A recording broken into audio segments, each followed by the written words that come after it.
Hello, ମୋର ବେଦ ଓ ବେଦୀ ସାଙ୍ଗମାନେ ସମସ୍ତଙ୍କୁ ଆମ ୟୁଟ୍ୟୁବ୍ ଚ୍ୟାନେଲରେ ସ୍ୱାଗତ।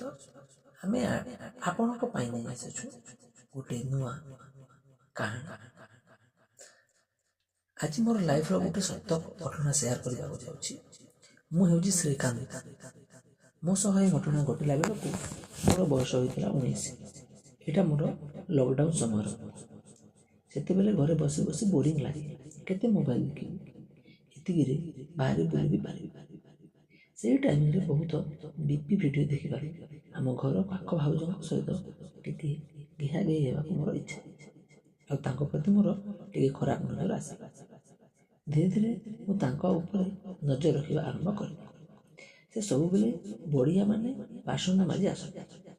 ଦିନକୁ 4ରୁ 5 ଥର ବାରିଆଡ଼େ ମୁତିବାକୁ ହେଲେ ଆସନ୍ତି। ଲାଟ୍ରିନ୍ ସୁବିଧା ନଥିବାରୁ ସେ ସବୁବେଳେ ବାହାରେ ପଡ଼ିଥିବା ଗୋଟିଏ ପଥ ଉପରେ ଗାଧାନ୍ତି। ମୁଁ ସବୁବେଳେ ତାଙ୍କୁ ନଜର ରଖେ, କେମିତି ତାଙ୍କ ବ୍ୟାଗକୁ ଦେଖିବି ମୋ ମନରେ ସବୁବେଳେ ଚାଲିଥାଏ। ସେ ବାରିପଟେ ସୁସୁ କରିଲା ବେଳକୁ ମୁଁ ଆଗୁଆ ଲୁଚିକି ରହିକି ଦେଖେ।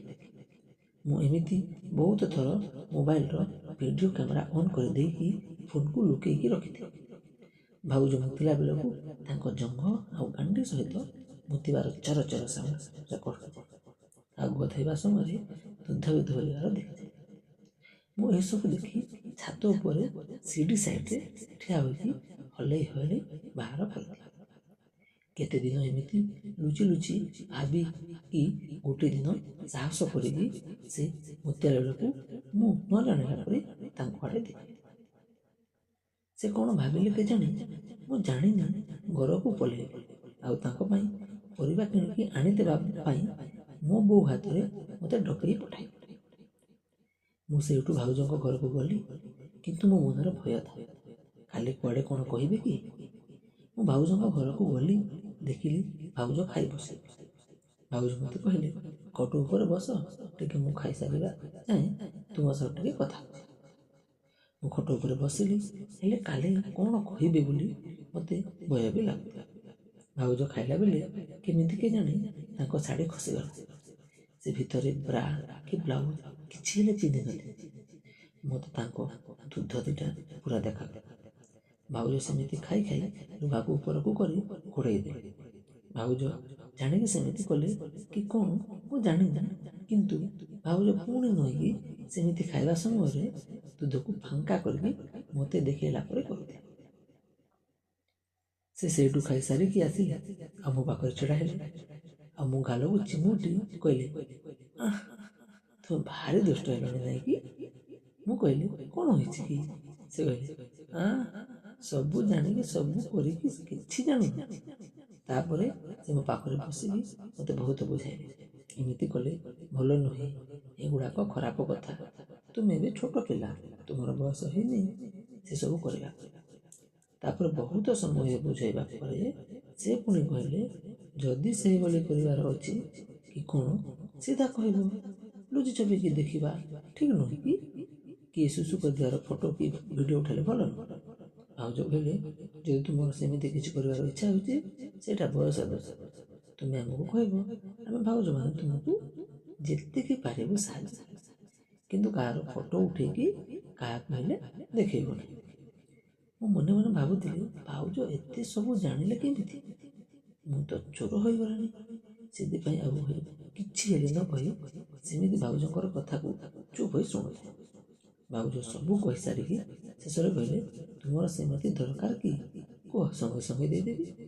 ଭାଉଜ ଭାବିକି ଅଛୁ ମାନେ ତୁମର ଛୋଟ ମୋଟ କାମ ଆମେ କରିପାରିବୁ। ମୁଁ ହଠାତ୍ ଛାନିଆ ଯେ ଭାଉଜ କ'ଣ କହିବାକୁ ଚାହୁଁଛନ୍ତି। ଭାଉଜ ନା ସିଧା କହିଲେ, ଏବେ ସେମିତି ଦରକାର କି କୁହ, କେହି ନାହାନ୍ତି, ଖାଲି ଚୁମା ମୋ ଭିତରେ ରହିବ। ଲୁଚି ଛପି ଭିଡ଼ିଓ ଫଟୋ ନ କରିକି ଯାହା କରିବାର ଅଛି ସିଧା କରିବା। ମୋ ପାଟିରେ ଆଉ କିଛି ହେଲେ କଥା ବାହାରିଲା, ଆଉ ମୁଁ ସେମିତି ଚୁପ୍ ହୋଇକି ଆଉ ତାଙ୍କ କଥାକୁ କ'ଣ ଡେରିକି ଶୁଣୁଥାଏ। ଭାଉଜ ତାପରେ କହିଲେ, ପିଲାଟିକୁ ବହୁତ କଥା କହିଦେଲି, ଖରାପ ଭାବୁଥିବ। ପୁଣି କହିଲେ, ପୁଅ ଖରାପ ଭାବିଲ ନା? ମୁଁ କହିଲି, ନା ମ, ଖରାପ କ'ଣ ଏଥିରେ। ଭାଉଜ କହିଲେ, ତୁମ ବୟସର ଏବେ ଯେତିକି ତୁମେ ଯଦି କରିବ କେଉଁ ଝିଅକୁ, ତାହେଲେ ତୁମକୁ କଷ୍ଟ ହେବ। ଭାଉଜ କହିଲେ ତୁମର ସେ ଯନ୍ତ୍ରର ମୁଣ୍ଡି ଠିକ୍ ସେ ଛିଡ଼ି ନଥିଲା। ସେଇଟା ନ ଛିଡ଼ିଲା ଯାଏଁ ତୁମେ କାହାକୁ ବି ଘେହିବ, ତୁମକୁ ନିଜକୁ କଷ୍ଟ ହେବ। ପୁଣି ଭାଉଜ କହିଲେ ହଁ, ତୁମେ ଯଦି ଧୀରେ କି କରିବ ତାହେଲେ ବି ତରତର ନ ହୋଇକି ଯଦି ଧୀରେ ଧୀରେ ଘେହିବ ତାହେଲେ ସେତେ କଷ୍ଟ ହେବ ନାହିଁ। ଭାଉଜଙ୍କ ଏସବୁ କଥା ଶୁଣିକି ମୁଁ ଭୟ କରିବି କ'ଣ, କାବା ହୋଇକି ଅନେଇଥାଏ। ଆଉ ସେତିକି ଭିତରେ ମୁଁ ବାଣ୍ଡ ହେଲେ ଟେଙ୍ଗି ପେଣ୍ଟ ଭିତରେ ଟାଣି ହେବି। ଭାଉଜ କହିଲେ ଦେଖେଇବ ତୁମର ସେଇଟା, ଟିକେ ମୁଁ ଦେଖିଲି ଜାଣିଥିଲି। ମୋତେ ସେତେବେଳକୁ ଲାଜ ଲାଗିଲାଣି ଯେ କ'ଣ କହିବି। ଭାଉଜ କହିଲେ ଏବେ କହିଲା ପରେ ଯଦି କରିବାର ଅଛି ମନ ଖୋଲିକି ଲୁଚିକି।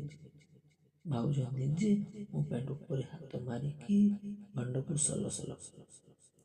ଭାଉଜ ମୋ ଚड्डी ଭିତରୁ ବାଣ୍ଡକୁ ବାହାର ଆଉ କହିଲେ ଏ ବାପାରେ, ଏତେ ବଡ଼ ହେଇଗଲା କି? ଏ ସଙ୍ଗେ ସଙ୍ଗେ ଭାଉଜ କହିଲେ ଏମିତି ହତ ରଖିଛ, ଯେଉଁ ଝିଅ ଦେଖିବ ତା ବିହା ଭିତରେ ପଶିବାକୁ ମନ କରିବ, କିନ୍ତୁ ତୁମେ ତାକୁ ମନା କରିବ କାହିଁକି? ନା ତୁମ ବୟସ ନେବେ? ଭାଉଜ ସେଠୁ ମୋ ଚड्डी ଭିତରୁ ମୋ ଯନ୍ତ୍ରକୁ ବାହାର କରି ଦେଇକି ମୋ ଯନ୍ତ୍ରକୁ ଛୁଡ଼ିଲେ ଆଉ ଦେଖିଲେ ମୋ ଯନ୍ତ୍ର ଏବେ ବି କୁଆଁରା ଅଛି। ଭାଉଜ ମୋତେ ଦେଖେଇକି କହିଲେ ଯଦି ଏ ବୟସରୁ କେଉଁ ଝିଅର ସେ ଭିତରେ ପଶିବ ତାହେଲେ ତୁମର ଏ ଚମଡ଼ାଟା ଛିଣ୍ଡିବ। ଭାଉଜ ମୋ ଯନ୍ତ୍ରର ଚମଡ଼ାକୁ ଛୁଡ଼ିକି ଦେଖିଲେ ଆଉ କହିଲେ ଗାଧେଇଲା ବେଳେ ଧୀରେ ଧୀରେ ଏମିତି ଉପରକୁ ଟାଣିକି ସଫା କରିବ, ଧଳା ଧଳା ଯେଉଁ ମଇଳା ରହୁଛି ସଫା ହୋଇଯିବ। ତାପରେ ସେଦିନ ମୋ ବୋଉ ହଠାତ୍ ମୋତେ ଡାକିବାକୁ ଆସିଲା ହେରି ଆଉ ଭାଉଜ ମୋ ଯନ୍ତ୍ରକୁ ଛାଡ଼ିଦେଲେ ଆଉ ମୁଁ ପ୍ୟାଣ୍ଟ ପିନ୍ଧିକି ଘରକୁ ପଳେଇ ଆସିଲି। ଭାଉଜଙ୍କ ସ୍ୱାମୀ ବାହାରେ ରୁହନ୍ତି। କରୋନା ଚାଲୁଥିବାରୁ ବାହାରୁ କେହି ଆସୁନଥିଲେ। ଦିନେ ଆମ ଘରେ ସମସ୍ତେ ମୋ ମାଉସୀ ଘରକୁ ଗଲେ। ମୋତେ ବି କହୁଥିଲେ, କିନ୍ତୁ ମୁଁ ପାଠ ପଢ଼ିବି, ଯିବିନି ବୋଲି କହିଦେଲି। ସେଦିନ ସନ୍ଧ୍ୟାରେ ଭାଉଜ ମୋତେ କହିଲେ କ'ଣ ତୁମର ଆଉ ଭାଉଜଙ୍କର କଥା ମନେ ପଡ଼ୁନି କି? ଭାଉଜ କହିଲେ ଆଜି ବୋଉ ନାହାନ୍ତି ପରା, ଆମ ଘରକୁ ଆସ, ମିଶିକି ଶୋଇବା ଆଉ ରାତିରେ କଥା ହେବା। ମୁଁ କହିଲି ତୁମ ଶାଶୁ ନାହାନ୍ତି କି? ଭାଉଜ କହିଲେ ଆମ ଘରେ କିଏ ରହୁଛି କି? ଶାଶୁ ମା ବାଡ଼ି ଘରେ ଆଉ ଆମେ ଶୋଇବା ଦାଣ୍ଡ ଘରେ। ମୁଁ ପୁଣି କହିଲି ସେ ଯଦି ଦେଖିବେ ଆମେ ଶୋଇବା ସମୟରେ? ଭାଉଜ କହିଲେ ଲାଜ ଭୟ ଛାଡ଼ି ଆସ, କିଛି ହେବନି। ଶାଶୁ ମା କିଛି କହିବେନି କି ସେ ଜମା ବି ଦେଖିବେନି। ମୁଁ ତାଙ୍କ ବୋଉକୁ କହିଦେବି, ନହେଲେ ଯଦି ଭୟ କରୁଛୁ ତୁମ ବୋଉ ଏକା ନାହାନ୍ତି ଯେ ମୋତେ ଟିକେ ଡର ହେଲେ ଲାଗୁଛି ସେଥିପାଇଁ। ମୁଁ କହିଲି ହଉ, ଖାଇସାରିଲା ପରେ ମୋତେ କଲ୍ କରିବ, ମୁଁ ଯିବି। ଭାଉଜ କହିଲେ ହଉ, ମୁଁ ଯାଉଛି, ସବୁ କାମ କରିଦେଇଛି, କଲ୍ କଲେ ଆସିବ। ଭାଉଜ କହିଲେ ତୁମକୁ ତୁମ ବୋଉ ରାଣୁ ଯେମିତି ହେଲେ ଆସିବ, ନାହିଁ କରିବି।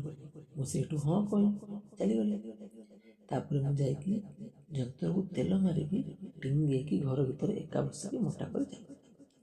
ମୋତେ ଯେତିକି ଡର ଲାଗୁଥିଲା ସେତିକି ଖୁସି ବି ଲାଗୁଥିଲା।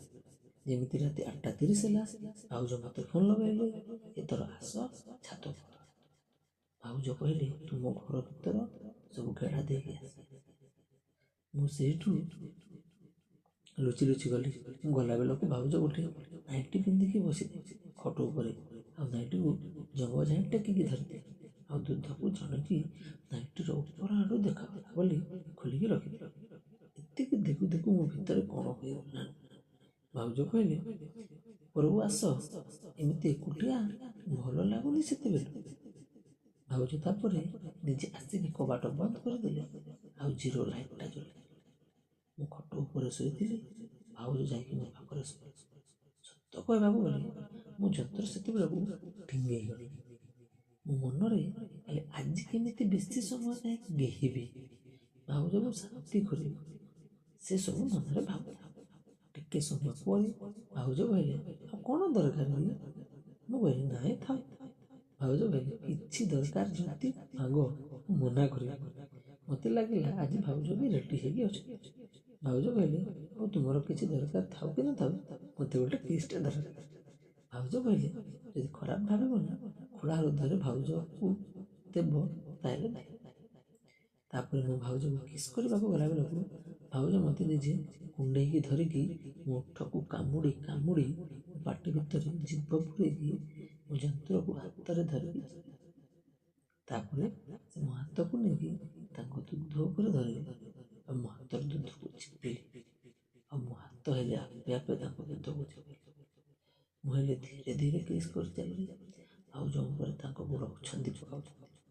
ତାପରେ ଭାଉଜ ନାଇଟିକୁ କୁଟା ଯାଏ ଏମିତି କିଛି ସମୟ ଚାଲିଲା। ସେଇଠୁ ଭାଉଜ କହିଲେ, କ'ଣ ଆଉ କିଛି କରିବ ନା ଖାଲି ଉପରେ ଉପରେ କରୁଥିବ? ତାପରେ ମୋ ହାତକୁ ତାଙ୍କ ବିହାରେ ଲଗେଇକି ସେ ଯେଉଁ ଭିତରେ ଛୋଟିରେ କିଛି ପିନ୍ଧିଛନ୍ତି ସେ ମୋ ଆଙ୍ଗୁଠି ନେଇକି ତାଙ୍କ ବିହାରେ ତାଙ୍କ ଗୋଡ଼କୁ ମେଲେଇକି ବିହା ଏଡ଼ା କରିକି ଧରିଲେ ଆଉ ମୋ ଆଙ୍ଗୁଠିକୁ ବିହାରକୁ ମାରି ପଶାଇଲେ। ଓଃ ମାଇ ଗଡ୍! ଭାଉଜ କହିଲେ ସେମିତି କର, ଭଲ ଲାଗୁଛି। ତାଙ୍କ ବିହାରେ ଆଙ୍ଗୁଠି ପଡ଼ିଯାଏ। ମୁଁ ଆସିବା ପୂର୍ବରୁ ବୋଧେ ଭାଉଜ ବିହାରେ ଆଙ୍ଗୁଠି ପଶେଇକି ରଖିଥିଲେ କି କ'ଣ ଯେ ବିହା ଖାଲି ଲାଲ ପଚ। ସେପଟେ ଭାଉଜ ଭାଣ୍ଡକୁ ଆଙ୍ଗୁଠିରେ ଛୋଡ଼ି ଛୋଡ଼ି କହିଲେ, ସମ୍ଭାଳି ଏତିକି କହି ସେ ମୋତେ ଟାଣିକି ତାଙ୍କ ଉପରେ ଉଠେଇ ନେଲେ। ମୁଁ ଆଗରୁ କେବେ ବିହାରେ ହାତ ମାରିନଥିଲି କି ବିହାକୁ କେବେ ଛୁଇଁନଥିଲି। ମୋ ଯନ୍ତ୍ର ହେଲେ ଟିଙ୍ଗେ ହେଇକି ଖାଲି ବିହାରେ ପଶିବାକୁ ବାଉଳା। ଆଉ ମୁଁ ଯନ୍ତ୍ରକୁ ଯେତେବେଳେ ଭାଉଜ ଛୋଡ଼ିକି ମିଳେଇବାକୁ ଚେଷ୍ଟା କରନ୍ତି ମୋତେ ବହୁତ ସଲ ଲାଗେ। ମୁଁ ଟାଣିଲା ଭଳି ହୋଇକି ପଛକୁ ସାରି ମୋ ଯନ୍ତ୍ର ବହୁତ କଅଁଳିଆ ଆଉ ସରସର କାଜର ସେ ସମୟ। କିନ୍ତୁ ମୋ ଯନ୍ତ୍ରର ସାଇଜର ହିସାବରେ ଭାଉଜଙ୍କ ବିହାଟା ଭାଉଜ ବହୁତ ସାକ୍ସି ଥିଲେ ଯେ ମୋତେ ଭିଡ଼ି କରିକି ମୋ ଉପରେ କୁଣ୍ଡେଇକି ଧରିକି ମୋ ଯନ୍ତ୍ରକୁ ନେଇକି ନିଜେ ନିଜେ ତାଙ୍କ ବିହା ସେଟ୍ କଲେ। ମୁଁ ହେଲେ କରିବାକୁ ବାଉଳି ହେଉଛି। ଯନ୍ତ୍ରକୁ ଧୀରେ ଧୀରେ ବିହା ଉପରେ ପକେଇଲି। ବିହା ତ ନାଲ ହୋଇଥିଲା। ମୁଁ ଯନ୍ତ୍ର ଯେମିତି ବିହାରେ ପଶିଲି ସଙ୍ଗେ ସଙ୍ଗେ ଛୁଡ଼ି ଆଉ ଭାଣ୍ଡ ଭାଉଜଙ୍କ ଦେହରେ ଛାପି ଭାଉଜ ଚିଲେଇବେ କ'ଣ? ମୁଁ କହୁଛି ଟିକେ ସାଇଡ୍ ଭାଉଜ ତାପରେ ଜଙ୍ଗକୁ ମେଲେଇ ନେଲେ ଆଉ ବିହାର କବାଟ କଲେ ଆଉ ତାଙ୍କ ବିହାର ଭାଣ୍ଡକୁ ଟାଣିକି ଆଣିଲେ। ଭାଉଜ ସେଇଠୁ ଉଠିକି ଆସିକି ମୋ ଯନ୍ତ୍ରକୁ ମେଲେଇକି ଦେଖିଲେ ଯେ ମୋ ଯନ୍ତ୍ର ପୁରା ନାଲି ପଡ଼ିକି ରକ୍ତ ପିଙ୍ଗିଲା ଭଳି ଯାଉଛି। ସେଇଠୁ ଭାଉଜ କହିଲେ, ହଉ ଧୀରେ ଧୀରେ କର, ବ୍ୟସ୍ତ ହୋଇକି ଭିତରେ ମାରିବ। ଭାଉଜ ଏଥର ଜଙ୍ଗକୁ ପୁରା ମେଲେଇକି ରଖିଲେ ଆଉ ବିହା ଯେମିତି ମେଲେଇକି ହୋଇଛି ରହିଲା। ମୁଁ ଯନ୍ତ୍ରକୁ ସାଇଜରେ ଧିଲିକି ପଶିବା ଆରମ୍ଭ କଲି। ଭାଉଜଙ୍କ ବିହାରୁ ଏତେ ନାଳ ବହୁଥିଲା ଯେ ଥପ୍ ଥପ୍ ହୋଇକି ଧାର ଭଳି ହୋଇକି ଗାଣ୍ଡି ପିଛାକୁ ବୋଲି ବିହା ପାଣି। ତାପରେ ଭାଉଜଙ୍କ ଜଙ୍ଗକୁ କୁଣ୍ଡେଇକି ଧରିକି ମୋ ଯନ୍ତ୍ର ଭିତରକୁ ବାହାରକୁ ଗଲି। ଭାଉଜ ପୁରା ବେହୋସ ହେଇଗଲା ବୋଲି ହୋଇକି ଗାଣ୍ଡିକୁ ଟେକିକି ବିହା ଭିତରେ ଭାଣ୍ଡକୁ ଢୁକେଇ ଦେବେ ବୋଲି ବାଉଳି ହେଉଥିଲେ। ତାପରେ କ'ଣ କ'ଣ ସବୁ ହେଲା ଆଉ ଗୋଟେ ପାର୍ଟରେ ଲେଖିକି ଜଣେଇବି କେମିତି ଭାଉଜ ମୁଁ ଯନ୍ତ୍ରର ସୂତା ଚିଡ଼େ। ଧନ୍ୟବାଦ ସାଙ୍ଗମାନେ। ଏହାର ନେକ୍ସଟ ପାର୍ଟି ଆସନ୍ତା 2-3 ଦିନ ମଧ୍ୟରେ ଆପଣଙ୍କ ପାଇଁ ନେଇ ଆସିବୁ। ଧନ୍ୟବାଦ।